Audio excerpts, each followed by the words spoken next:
Okay, so where were we? Right, 1978. Alpha Rock. Yeah. Alpha Rock. Okay, so there was so much going on at the time, Alpha Rock, Yeah. you guys, Yeah. Disco Socks. The funny thing is, our album came out. You say Disco Sucks. Our first album was released the same day as Saturday Night Fever Right. and Star Wars. Oh my God, Yeah, yes. I know. Yes. 1977 was a milestone year. Yeah. So tell me a little bit about Saga. Where did the name came from? We Saga. started as a band called Pockets. Right, but that was back in 1978 at first, right? Well, when we started in '77, the band was called Pockets, and we did our first album, and we were going to release it as Pockets, Right. and found out there was another band called Pockets who released an album first, so that gave them rights to the name. We still could have released, but that would have been confusing. What's the point of doing that? So we had to sit around the boardroom table, basically at the management office, just throwing out ideas to change the name. And it was one of those situations where somebody threw out the name Saga, and everybody and we thought about it for a second. It was a short name, easy to spell, easy to remember. And I think more than anything, it was the idea of the definition of a saga, like a continuing epic tale that just continues, and the idea of the longevity of a saga, it just keeps going and going, and the epic nature of the word. And we thought, that's it.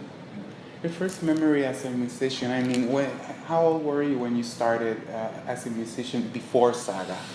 Well, singing-wise, this doesn't really count because I was in the church choir when I was 8 years old. Oh, please. For about 7 or 8 years. That's where I got my training to sing. In terms of wanting to be a musician, I was toying with it around, I guess, 14 years old, 14, 15. But I had two interests at the time. One was football, professional football, and music. And I was at school, grade 9, and I was trying out for the football team. And it was the day that they were going to make the cuts and decide on the team. And I was going to be a wide receiver. And I made the team. And I went home that night, and I put my legs up, and I was having a little snack. And I went to stand up. And I couldn't bend my leg. And then I finally bent it, and I stood up, and I couldn't straighten it. I ended up with a thing called, this is a long story, but I ended up please, with please do. I ended up with a thing called Osgood-Schlatters disease. It's very common for young males around 13, 14 years old. And I had to wear a full-length cast for 6 weeks. So that basically made up my mind, because it killed my football career right at the beginning. So I thought, I guess I'm going to have to be a musician. I always liked music growing up. Like I said, it started with the singing in the choir. But, a conscious decision to do it for a living, 15, 16 years old. Yeah. My first band was a blues band. And really? Yeah. And it's really funny because here's this young white kid from this white bread community in a little town called Oakville, just outside of Toronto in Canada. And we're doing Chicago. These 3-piece band, and they're doing authentic Chicago blues. Real, Howlin' Wolf and stuff like this. And I was straight out of church choir singing the blues, plus, the other guys, they were older. They were old guys. They were in their 20s, right? Right. In my family. Right. And we just naturally progressed from a blues band. We started getting more adventurous and got jazzier. So it kind of became a jazz, not full-on jazz, but kind of a jazz fusion thing that added the rock element. And as that progressed, we turned into a progressive rock, what was considered a progressive rock band. And when you think about it, if you take jazz, if you think about the arrangements and the musical passages of progressive rock, it is really born out of jazz. If you think about it, if you just add a rock element into jazz, you end up with progressive rock. Really, Correct. if you think about it. And my first introduction to pure progressive rock was Gentle Giant. Oh. And what happened with that, this band that I was in that turned into a prog band eventually. You were 15. I was 15, 16 at the time. Okay. Yeah, and the drummer came home he'd gone into Toronto, into the big city, and he came back from the record store. He said, Michael, I got something I got to play for you. Mm-hmm. And he didn't explain it, he said, just listen to this. And he played the first side, silence, played the second side, and dead silence. And I just remember looking at him going, I don't know what that is, but I want to start making music like that. Because it was like, oh my God, what is that? You know, right. So that was a big red light went off, and then that was it for me. But then I found out that I believe Gemma Giant was born out of a band or an ensemble called Simon Dupree and the Big Sound, which was like a jazzy kind of fusion-y thing, and then you add the rock, more of the rock into right. it, and ta-da, you've got progressive rock. So. What kind of artists do you follow on the jazz end, such as Billie Holiday, maybe? No. I don't think the jazz phase was short and sweet. It was more the jazz phase of the band was more transitional between being a blues band and the prog thing. It was just jazzier feeling blues, really, and then we got a little bit rockier. So we weren't really listening to jazz per se, although. I mean, things like Ornette Coleman and you know what really actually Miles Davis was quite influential. Mm-hmm. But then you see that's not traditional jazz, but still it's that free form kind of. Again, you see like prog elements in that because of the arrangements and the free form nature of the music. We weren't really following jazz per se, but it was just like a stepping stone to a prog band. Okay, so when did you started Saga? I mean, you first started in 1977 when was what was it the name again? I'm sorry. Pockets. Yeah. How do you guys meet? Well, I had been in a band with Jim Crichton before. Uh-huh. And it was a band called Truck, and we did mostly cover tunes. Okay. And I was in that band with him. In fact, I got a call one day. They had another singer who left, and I got a call. I had met Jim when I was in the prog band. This band that was a blues band that became an ultimate prog band. We had a mellotron in the band, and see how did this work? We had played together at the same place, I believe. Our mellotron broke down, and we needed to borrow one. Yeah, and we only did ever four gigs in our whole career in that prog band. It was called Talus, if I remember correctly. And we had a show to do, and the mellotron broke down. Inevitably they would break down because they're really unreliable instruments. You got a big box full of tapes, actual tapes, and they weren't very transport worthy.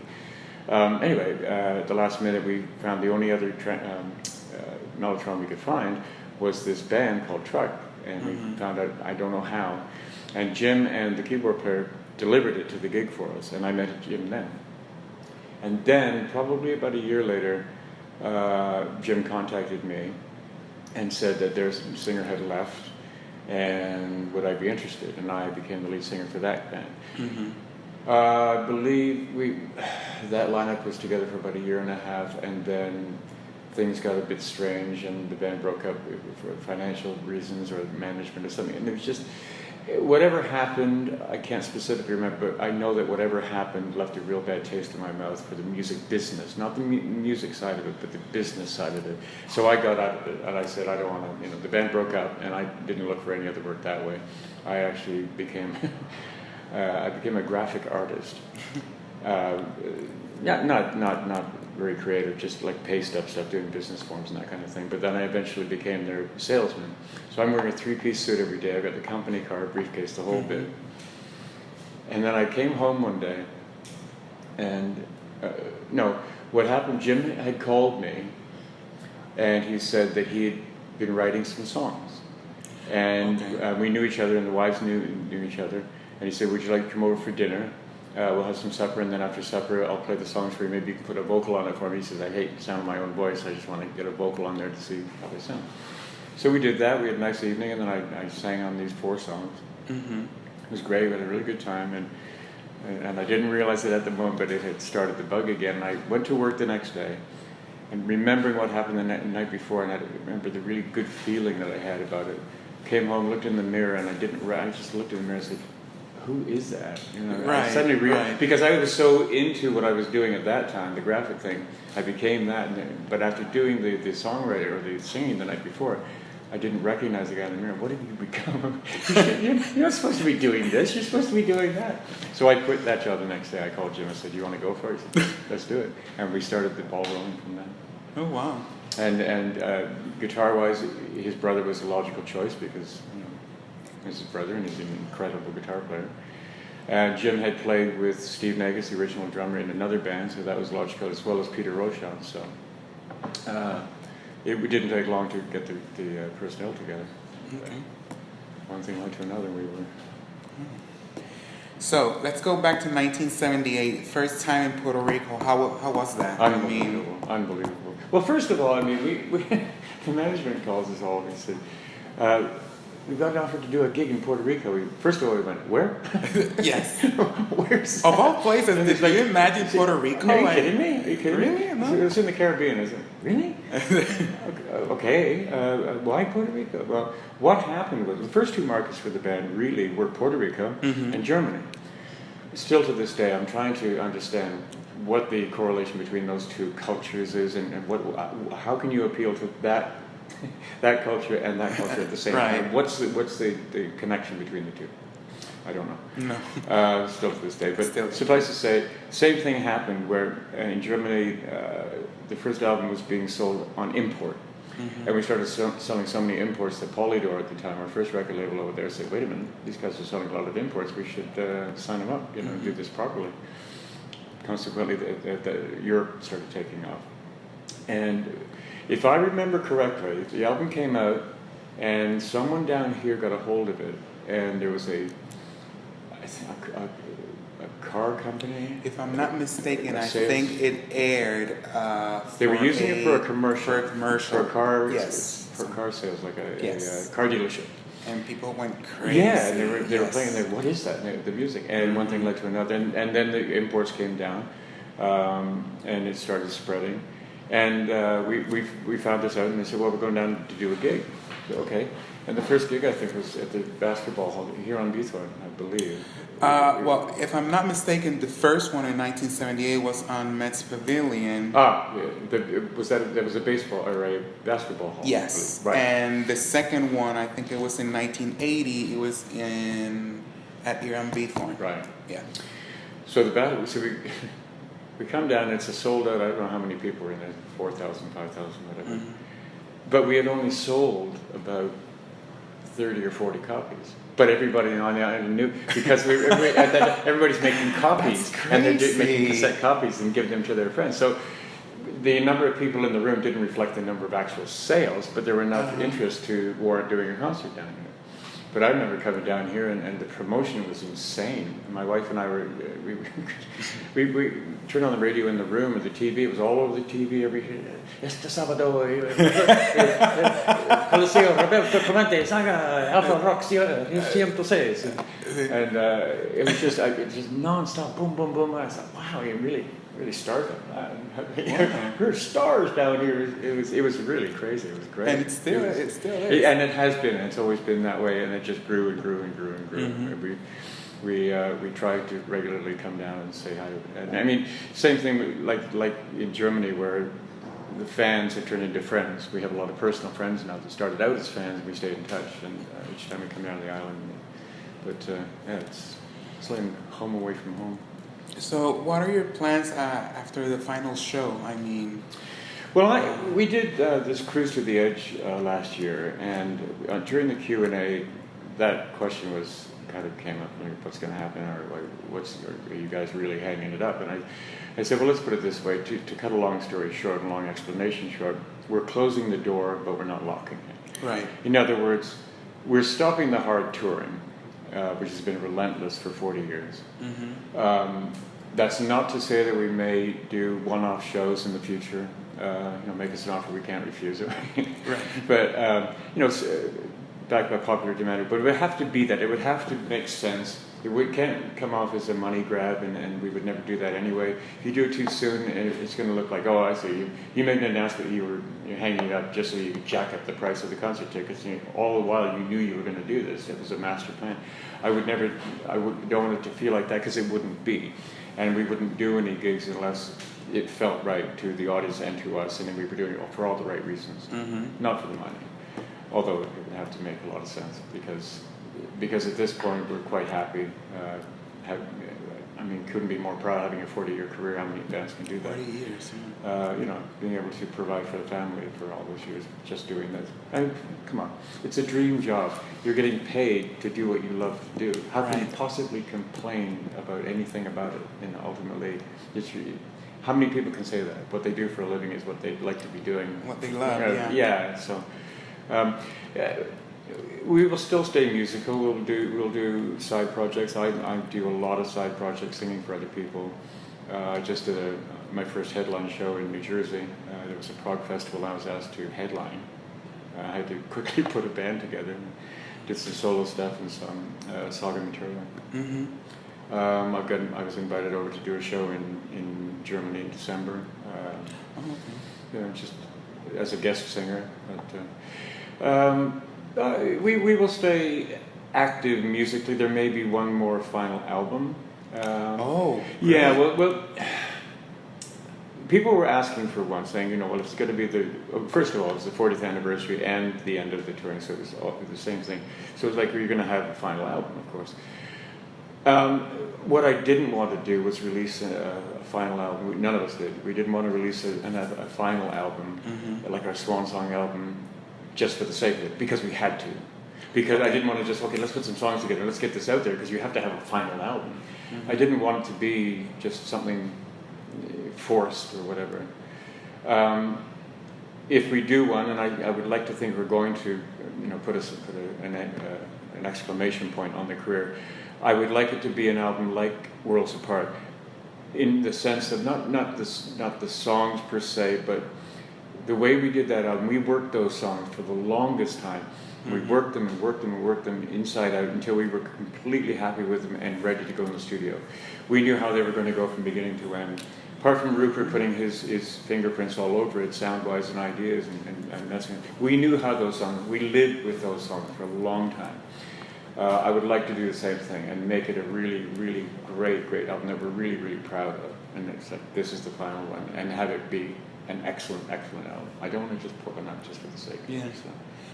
And without doing all the touring, that will afford us the time to do that. So we can take our time doing some writing and throw our songs at each other and choose, say, 8 or 10 songs, and then just really work on them and do it that way. What is your fondest memory of the band? I know you have quite a lot, but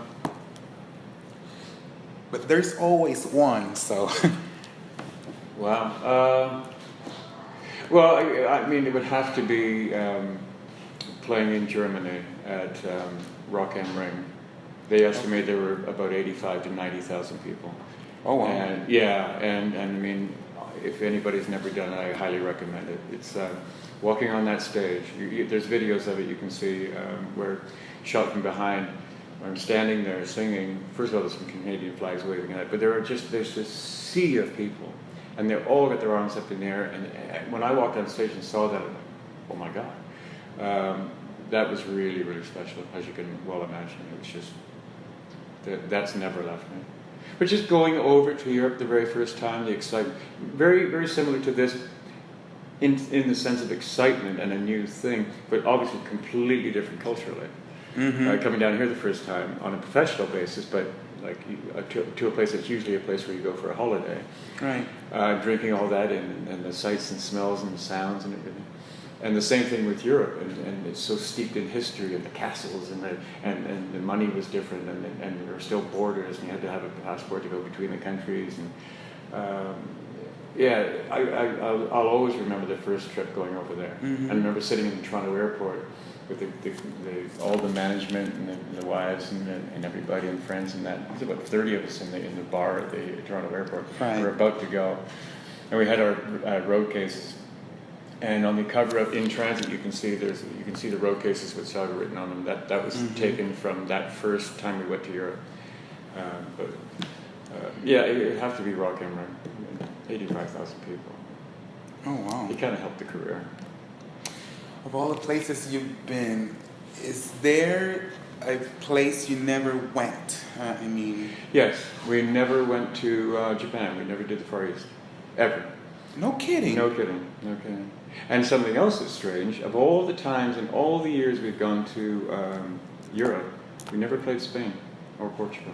And Neither Spain? No, and Spain is a hotbed for progressive rock, as is Portugal. But we never played Spain. I mean, we played France and this. That is so strange. I know, it was a promoter thing for some reason. It just never came together. And we never played in France as often as we could or should have, although it was right next to Germany. It's one of those countries that, again, the promoters or whatever. But we never made it over to the Far East. Never made it to Japan.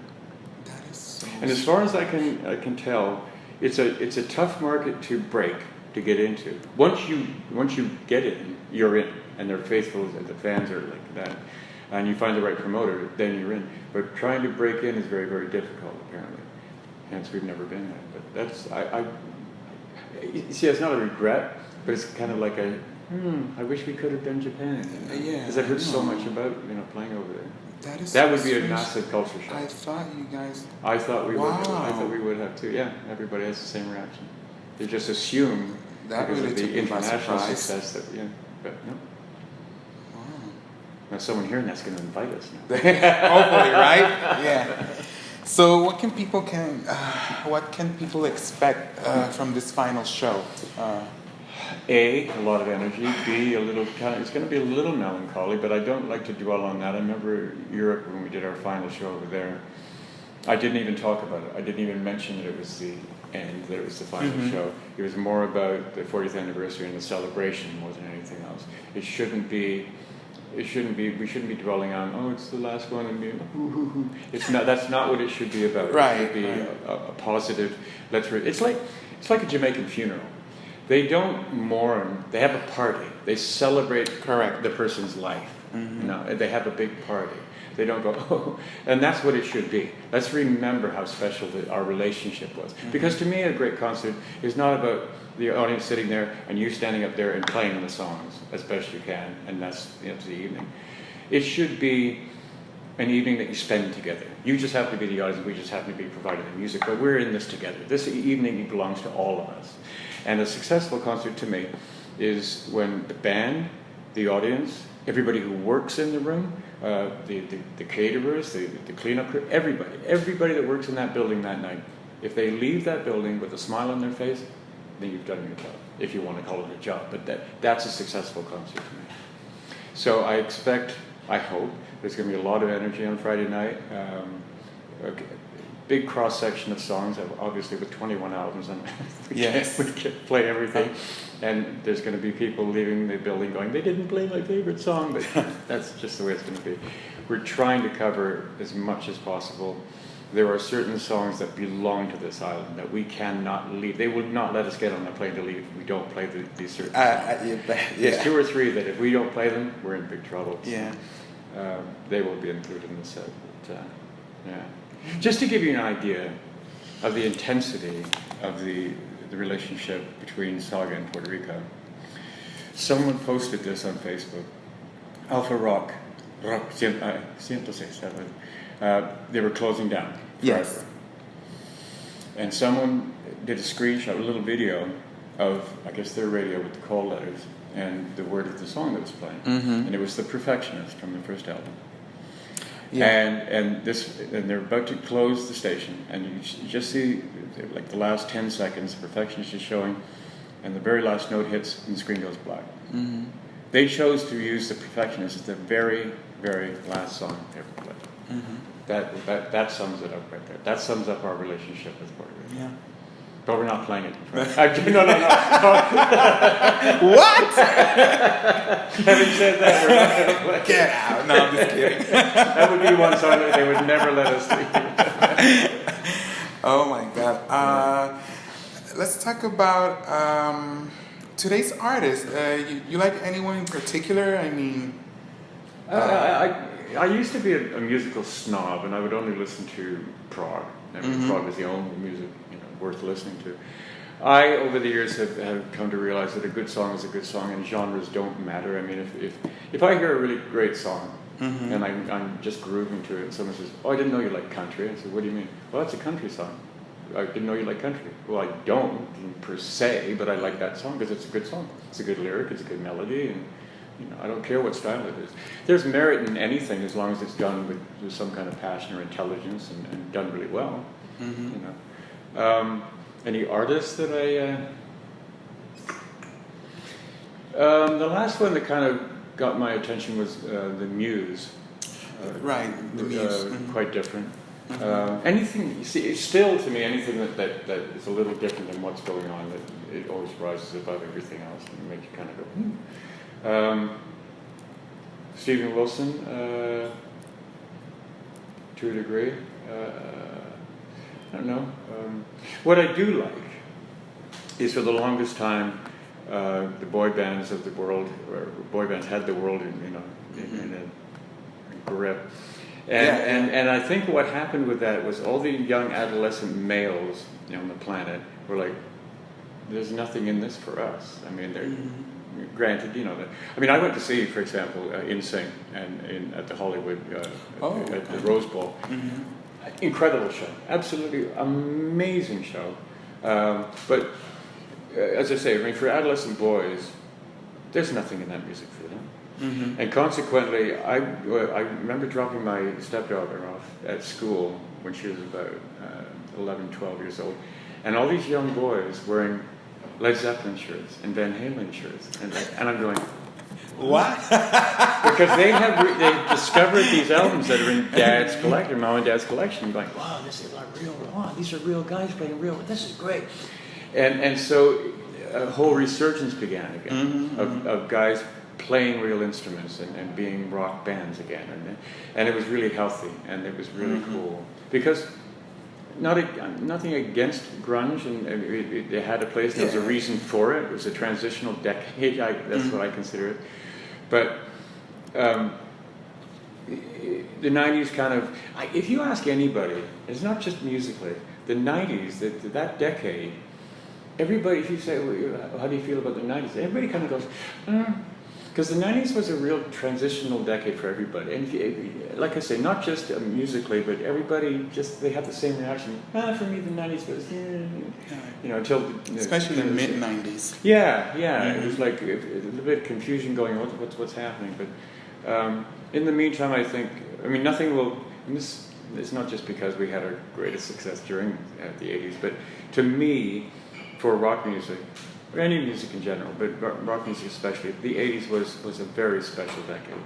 It was vibrant, it was alive, everybody had a shot at it, everybody had a chance, and it was a really, really happening decade for music. It just was a really healthy time. Then the 90s happened, it happened for a reason, and whatever. And then, the boy band explosion and all of this. But it's come a bit full circle again, and now it's quite varied. I mean, anything goes. And what else changed was the availability of technology to anybody who could get a program, put it in their computer, and write a song. You didn't have to actually be able to have to play. You can cut and paste and create a song, and it's really easy to put a song together. And suddenly it goes viral, and it's like, wait a minute, what's all the blood, sweat, and tears sitting in a room rehearsing? Yeah. But it's good and bad. I mean, it has its merit in the sense that you get an instant reaction, instant credit to creating something, and there's new stuff all the time, and which is great. Unfortunately, it just makes a lot of music disposable. People, it comes and goes like that. I mean, flavor of the month it's not flavor of the month anymore. It's flavor of the second or flavor of the minute. There's not a lot of longevity. Like again, if you start a band today, I defy a band to stay together longer than maybe 10 years would be a long time. 40's out of the question. There's no way. I don't think a band can start today and last 40 years. Mm. Any message would you like to say to your Puerto Rican fans? We will miss you. We love you. Germany and Puerto Rico were the two places we've said our goodbye to. Well, we've said auf Wiedersehen for now to Germany and Europe, but like I say, it's going to be a little melancholy on Friday night. But I'm not going to dwell on it. Maybe after the show, perhaps. But we're going to have a lot of fun Friday night. But we'll miss it. Yeah. We'll miss it. We I can't tell you how much we appreciate the Puerto Rican fans and everybody down here for helping us at the beginning. And we've always tried to give back from the very start as much as we can. So nothing ulterior. Yeah. We love you. Thank you so much for your time and your music. My pleasure. I really appreciate Believe me, it. it has been my pleasure. No, thank you. That's true.